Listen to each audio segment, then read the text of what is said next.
Nay, kaaduan kanya tayo nga manalon ket lumaklakayen, bumakbaketen.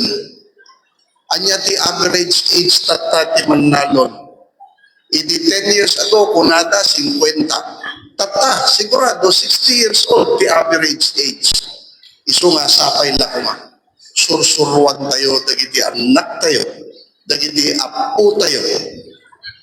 Apay, sursuruan tayo isuda, nga handa nga ipakbati, dagiti dagdaga tayo. Nga oray at balindan to na professional, inhinyero, doktor, abogado, handa kumamit nga baybayan, iti dagdaga tayo. Ituloy tayo ti agmula, ituloy tayo iti agtaraken ti livestock, ti poultry, ti digwan.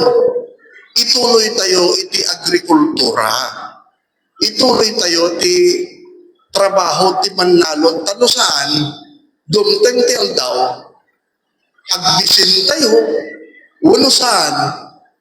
Umasa tayo itinaba sa baling nga nasyon, ag-import tayo ton, agasin nyo kat importen tayo, amin nga kanan tayo, ay takas data. Ma-perdi iti food security program tayo. Kat tartarosan tayo, importante na unay iti food security because food security is national security.